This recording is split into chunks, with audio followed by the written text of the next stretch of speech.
Right about now, we're at the world famous Ealing Studios, joined by the man himself, man, Naughty Boy. He's with us. Big up, bro. Big up. Yeah, man. Thank you, bro. I don't think we've ever had a proper chat before, have we? Not a full deep one, man. We've always wanted to. We had a chat years ago. We were talking about Bollywood on our show, and you come and spoke to us quite a bit in depth about your influences with Bollywood and how much it influenced you. Yeah, that's a while ago. A while ago, man. Since then, you've worked alongside people like Beyonce. Casually. You know, like Lime said, it's taken us such a long time to get here. So we want to go deep. I'm glad you guys are here in the studio. We want to go really deep. And we made that a thing. The whole story. When we first made the idea of coming and sitting down with you, we made it clear we want to sit in your studio, in your environment. That's sick though, because you know, if we were doing this in the studio, it would be different because I've written all my songs in this room. Exactly. You know what I mean? And crazy. These walls are heavy. From like they've carried a lot of like people's emotions, just you know, like I'm still here, like, but not as much because I've got another studio as well, and I've got a publisher, everyone here as well. So when I'm here, it's like I just always get, you know, like. How long have you been here now in this setup? This will be the 10th year. Wow. So made Emily's first album here. That's when I got the room as well. So we wrote Clown in here, Heaven, like. Wow. Next to Me was done upstairs with these are the producers that I just signed, Craze and Hoax. Yeah. And then we didn't even know what we were making while you were making it. And I think that's sometimes something that I miss because now it's whenever I'm making a song that there's an expectation. But 10 years ago, it wasn't like that. I was just making music freely and just, you know, especially with the new artists like Emily, who I thought was amazing. It wasn't instant in terms of like, we just got together and it was over like, what we did the Diamond Rings. Do you remember the Chipmunk? Yeah, of course. Yeah, that was the first release of ours together. And then the Never Be Your Woman with Wiley. Wow. Remember that? Yeah. Yeah, that was, I think both of those were in 2009. So when those two became top 10s, I was like, no, we are onto something. Emily is what I think she is. Yeah. Because I feel like she carried those songs as well as like Wiley and Chipmunk. But yeah, I definitely knew we were onto something then. Most definitely. I think Hans wanted to take it back to the very beginning. Oh, wow. You know, when Naughty Boy was hella naughty. When Naughty was actually a boy. You get me? I had a name before Naughty Boy. Go on, what was it? You might as well tell I know. Was it as bad as Candyman? no. I think Candyman. Bruv, I like my name. Candyman It scares has me. so Did you many have that meanings. name when you were? Bruv, when I've you had guys it met? since I was Yeah. 14. Yeah. They're like, yo, this is Candy. I was like, Have rah. you ever had a different alias? Mine was straight Limelight. I don't even know why. But I don't know why No, but- that's my name. no, but together, Candyman and Limelight, it just seems like it's like a partnership. Yeah. I don't know. They sit well together. Yeah, it does. But yeah. individually, I'm sure there's a reason why you're Candyman. Is it because of the? Because I got the bars. Oh. It's just one of those things, man. It's stuck with me since I was like 14, you know. No, but the fact that you've stuck with it, what you've turned it into, is a brand. Do you know what I like, Naughty Boy? I like the way you kind of ducked the question about your first name. Oh. He slid that No, one but- off nicely. All right, my name before that, I called myself Minna Easy. Jeez. Man, like Sean Paul in the house. No, but I still love that name. Yeah. I think it should be a clothing name or something. But Big. yeah, I went from that. Then I was like, no, that's too much for people because it was literally MENOTEAZY all in one word. And I was thinking, no, but I don't want to confuse people and they say it the wrong because my name's Shahid, but I get called Shah because I didn't want to confuse people when I went in the business. Like I was, is it Shahid? Is it what else did I? Shard. Yeah. Or all of that. When that started happening, I was like, no, it's Shah. And then I was thinking, I'm just gonna make it easier for everyone. So Naughty Boy just came about like when I did Black Boys with Bashi. Yeah. That was a big moment for you, man. No, it was, and I'll never forget when especially like Nihal found out who I was and phoned me one day when it was coming out and just he wanted, you know, like no one knew I was Asian, and I was just like, no, but I don't want to come out as this person with an identity, a skin color, a race, a religion. I was like, I want to come out as Naughty Boy and let people find out who I am when they're ready to. Actually, funny fact. Our first ever Asian Network show, we interviewed Bashi, Oh, and you was there, and we didn't know you was Asian, and you were standing there, and he's like, "This is Naughty Boy." oh wow. And then I said to Bashi, we was all in the studio, and I said to him, "Yo, can we interview Naughty Boy?" He's like, nah, he's behind the scenes. Yeah, no. So it was bro. like, cool. But then that's how we found out you was Asian. Oh, It was never wow. apparent to us you was Asian, especially producing Black Boys as well. I was Yeah. like, raw, that's interesting that an Asian brother's gone and produced that. Yeah, and then that was the first song I released on Naughty Boy Recordings as well. So when I went on Deal or No Deal in 2007, Jeez. and then I won 44 bags. Jeez. I had £10 in my bank account. Yeah. Wow. But this is what I'm saying, like I genuinely was doing it for the right reasons because I wanted to make music. But What made you go on Deal or No Deal? Real talk. Obviously, you had £10 in your bank should I account. tell you the honest truth? It's because Deal or No Deal don't have questions in it. You know, game shows have yeah. Deal or No Deal. I thought is like Kismet, innit? Yeah, yeah. It's your destiny. Like Yeah. you either get the boxes and numbers and all of that. And I love Yeah. numbers for some reason. Like the number 11, I see it everywhere. And then I was just like, no, I'm gonna do a game show where okay, you can win a penny, and you can have your bestie done and Yeah. come home and Watford and everything's back to normal. Yeah. But I said you also can win like the 250 bags. Yeah. So that was my incentive. So I knew I wanted to make music. I just met Bashi.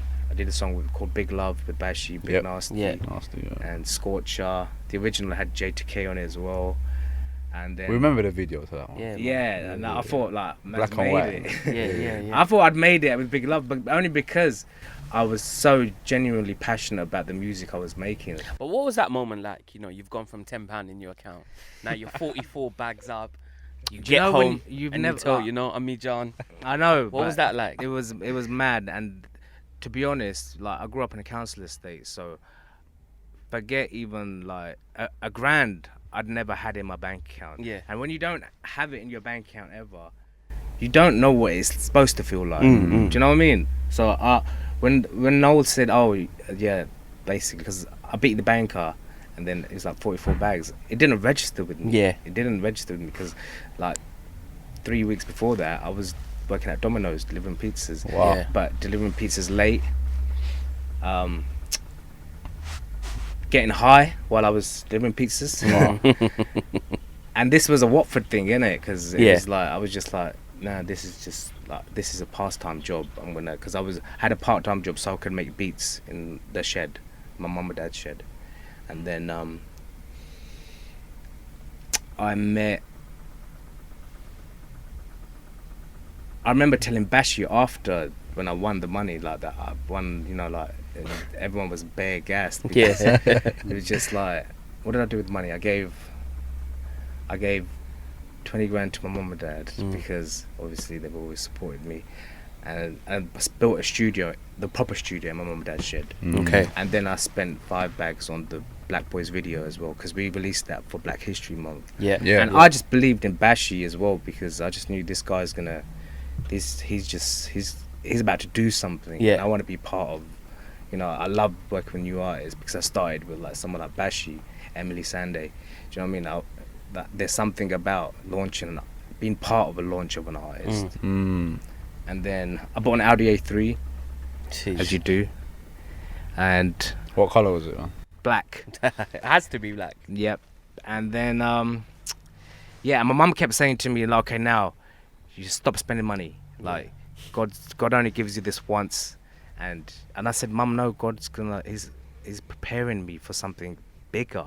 And I was just saying that because, like, I had self-belief and I wanted my mum to actually think, no, I'm not this dumb guy who's just got 44 bags and is going to spend it all and be left with nothing. Yeah. I said, like, because I'm going to work now, Mum, for that bigger thing that I know Allah's preparing me for. Yeah. And she believed me. And I had like a 2-year window to like get it all together, or I would have definitely got sent to Pakistan with the arranged marriage card. I think anyway. Yeah. But I'm just lucky within those 2 years I met Emily and we just started the journey that I didn't know where it was going to go. Where it was gonna go, yeah. I Yeah. mean, that's again. I mean, finding new talent. Spoke about Bashi. He was working with Bashi quite early on because he was on this whole Lord of the Mics thing. Yeah. He was MCing. But what made you believe that you could work with an MC at that point? Because at that point, MCs weren't really going commercial. I mean, you could name like Dizzy and maybe Kane or Wiley, but Yeah, no, they weren't. But then I just think anything worth having, like, it's not just gonna be instant. And when I saw the Black Boys video on MTV Base, or when I heard it on One Extra, I was like, oh nah, like if you treat the little things as major things, like you do like see it through somehow. And I think like when you appreciate every little moment, like when the big ones come, you're still grateful. Do you know what I mean? For the first time in my life, I'm following my heart, and look, things are happening. So really do believe in yourself if you believe it. And I'm not saying that I thought I was like a sick producer then. I just knew I wanted it. Do you know what I mean? That's where it started. And then you bucked up with Emily Sunday. Yes, it was a showcase. I think it was a I Love Live showcase. Yep. And I think it was Twin or Trevor who were hosting it. I went there to see some other artists, which I got to see as well, but Emily just blew me away. Like, there's a tune, I don't know if they've got it, but it's called My Baby's Eyes. But somewhere on YouTube, if you ever get a chance, that's the song she performed. And I thought she was performing to me. Jeez. Mad. Yeah. And It then was love at first sight. it was genuinely, because I was like, no, this is but I had to now make her believe that I'm worth like doing a session with, because Yeah.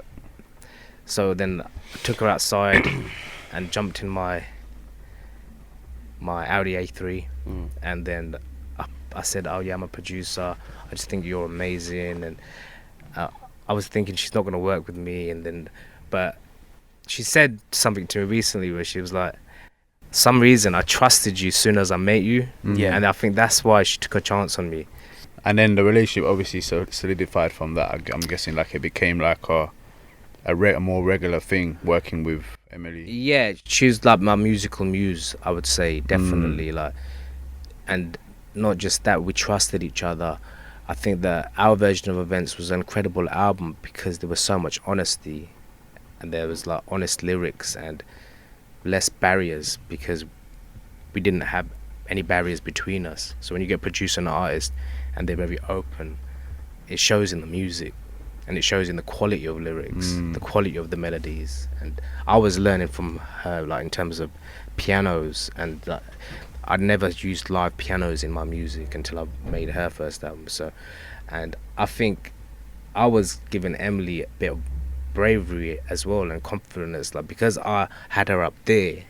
After a certain point, I think it helped Emily believe, yeah, I am up here, like you know, I'm something really special. Yeah, I just saw that in her from the get-go. Yeah, man, that's been an amazing journey, man. Amazing.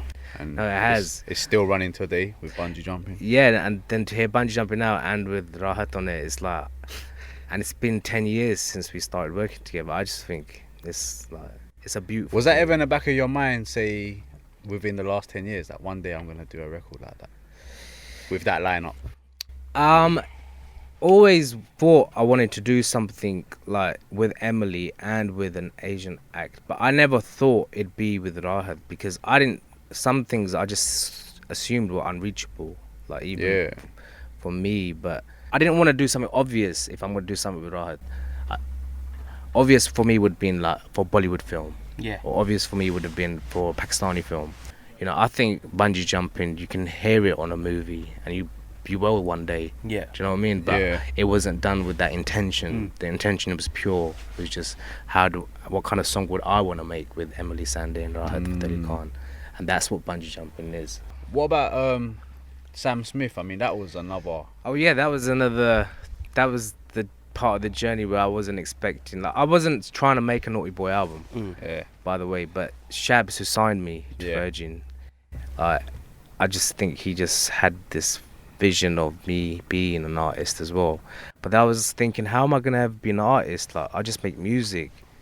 But no, he just thought I had my ideas were that of an artist. Can I tell the story about that song actually, man? Yeah. 'Cause I remember, I think it was at the end of 2012, 2013, I think might have been the start of. I came down here actually. I came to your studio to present you an award. You had won an for award, the man, for Brit Asia. Yes. That's right. And you know, we did a quick interview, had a little chat, and he said, "You know what? Can I play you something?" I said, "Yeah, go on then." He said, "Do you know who Sam Smith is?" I said, "Yeah." And he said, "Listen to this. It's not mixed or mastered, but it's got an Asian sample in it. Tell me what you think of this." And you played it. Oh, bruv. Was it instant? It was instant, man. Wow. No, but and at that point, I think you wasn't even sure if it's gonna work. No, but I'm never sure. Even when any song's coming out, if I ever feel like I'm sure, then I feel like I know too much. I think it's always good to never be sure until you can say, you know what, doesn't mean I didn't love it. I loved but you can't always assume something that you love is gonna connect with the public. Of course. Even as you can be a big producer, you can be new, you can't assume. And I've done that throughout, even with running. When me and Beyonce, used to talk about it, we would say let's keep it a secret, and then it came out on the 15th of September, and then it came on the 15th because her favourite number's 4, mine's 11. Okay. So it was her idea that, what about the 15th, because that's 11 plus 4, and we'd people won't ever assume that that's why it was the 15th, but things like that. Have you got a number in your phone? Yes, I do. Jeez. Is she on WhatsApp? She always signs a Is she text on WhatsApp? message. Has she got a WhatsApp Is Beyonce picture? on WhatsApp? Has she got a WhatsApp it's picture? always text. And it ends with a capital B. It's because Queen, innit? Come on. Yeah, of course, man. But even that, when Beyonce phoned me first time, I was on the A40 with my mate. And then where was you going? Southall? No, I was going to, and I was coming to Ealing from another studio. Okay. And then my manager's like, "Oh, Beyonce's gonna phone you." I was like, "Yeah, all right, mate." But then I got this call, and then I was on the phone to her for 20 minutes, and she'd heard this another version of Running, and she's saying she wanted to be a part of it, and talking about her upcoming tour. Lemonade was about to come out then, and I was just thinking, what is my life? Crazy. Crazy. Crazy. I mean, that journey up until that point, we was talking about Sam Smith. I mean, do you feel like you needed him to be on that record at that time? Yeah, because that record wouldn't have happened without Sam. Sam then would write on walks. So I gave him the beat. I made the beat with a guy called Comey. And he's like, because he was working in a bar then, so he used to get trained here. And so he's like, I want to write this while I'm walking to work. I was like, yes, because that's the artist in him, how he chose to write then. I just said to him, it's just the chorus, I just hear it like a child. And one of my favourite songs ever is, you remember No Doubt, Don't Speak? Yeah, of course. Where the sentiment of, what someone's trying to do is break up with you, but you tell them don't speak, you don't need to say it. So when the la la, I just always thought that as imagine someone's telling you that they're about to break up with you, and you're just like a child, you're just can't hear you, la la la la. That's the only thing I told him. I was like, that needs to be part of this song, because that's what I heard when I heard the sample. And what was it like getting your first #1, bro? Because that must have been emotional. It was, but the good thing is that God is really good, because I was with my friend Shaq, and the car broke down because I got a phone call from, it was either Radio 1 or Capital. Yeah. And then the car was coming up a hill and it broke down, and then I was like, wow. And I couldn't say anything, because imagine the guy who's #1 is in a car that's broken down right now. It's not very sexy. It's not very #1. It's not very #1, bro. Do you know what I mean? Because you wanna create this magic and all, but then again, looking back, I should have just said that. Yeah. Just to be real and just to make people think all is not what it seems. Yeah. But that was mad, because I didn't ever know what #1 would feel like, and before because Emily's album was the biggest selling debut album since the Beatles, I think, in 2012. Wow. I knew what it felt like for an artist that I worked with to have a #1, but a big So I never thought it'd be me. I didn't think like, I genuinely didn't think La La La would do what it did. I loved the song, but I didn't think it would. I didn't think it was the number one. I remember at one point, man, you couldn't go nowhere without hearing that song, man. Yeah. What was that? What was that? What's that feeling like? You walk into a supermarket and your song's playing, or I don't know. Yeah. Do you know what? When it really hit home for me was when I did the Australia tour, Malaysia. When I started going to countries like, and I'd just hear it around the world. Then I was like, oh no, there's something changing. Like, or then I'd start landing in places and like people would be waiting at the airport, like just in random places, or go Dublin or somewhere. Then I was like, no, something's happening. And I still wasn't showing my face much then, because you wouldn't see me in the videos, you wouldn't. But like then the internet would start coming through. I'd say like the Twitter and that. I only started using Instagram last year. Sometimes on Instagram, don't you think that what caption? And then your mind starts wondering like, no, that's not good caption, delete that. Or like, no, this is like sick. then you change your mind. Like, that's not normal stuff. That's not stuff as humans. We're not supposed to carry that weight, I don't think. And I think because of how small the world is now, because of the internet and Instagram and Twitter and these things, they have great purposes as well, but I don't know if we're supposed to carry the weight of the world in the way we do on our phones right now. Because you're knowing about everything. And I come from Watford, where all you knew about was what's going on down the road, or what's going on, say Harrow. Do you know what I mean? It was never about what's going on there. Like I just feel like that's why I feel for the young people of today, because they're carrying the weight of something I don't think they really should be or supposed to be as humans. Do you know what I mean? Definitely. Yeah, was that a bit too deep? Nah, it's good. Makes sense, man. The deeper the better, because I think there's a lot of young people that will be tuning in and paying attention to what you've got to say. Yeah. It's very rare to find someone, who's of Pakistani origin working with someone like Beyonce, for example. That's from Watford. Do you get me? I mean, that sounds crazy in itself.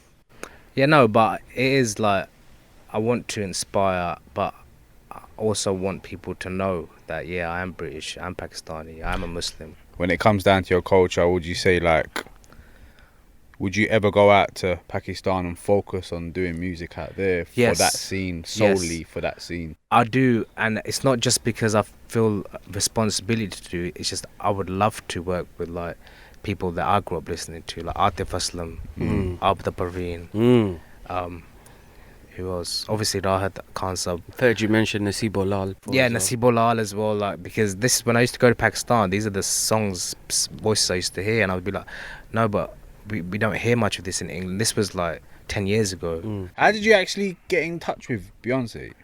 I met Beyonce and Jay-Z in Beverly Hills first. This is before running, and then Rock Nation, and then doing some stuff with them, like talking about doing stuff and that, and then the running thing happened a few months after that. So we're excited, man. What are we saying? The album? Yeah, album out later this year. Next single's out pretty soon, actually, with Callum Scott and a Jamaican dancehall artist called Shinseya. Yeah, man, like, we're all about that Shinseya life, man. Yeah, no, she's like about to. I think this is gonna be like a real moment for her as well in the UK. I'm excited about a few songs of the album, like the intro with Tom Walker, the Miguel track. Oh, sick. Well, there's a few I can't really talk about, but Baby Rexha, excited about that. Mike Posner, done a song with him that I think is gonna it's what the world needs, because that's what Mike is. Yeah. And obviously there's another track with Emily on the album as well. There's a few. Can't say too much. I think I've said too much already. I've done something with Mist as well for his album that I'm excited about. We're excited for that one as well. Mist is like, he's like an adopted Asian brother. No, it's true. You know what I mean? No, but when you're with him, he's my cousin. He just feels like you're just with like. He's the definition of Birmingham. Yeah, definitely. Do you know what I mean? It's been a pleasure catching up with you. Thank you. There you have it, man. Naughty Boy, Candyman, DJ Limelight. The Asian Beat Shop. Peace. Asian Network.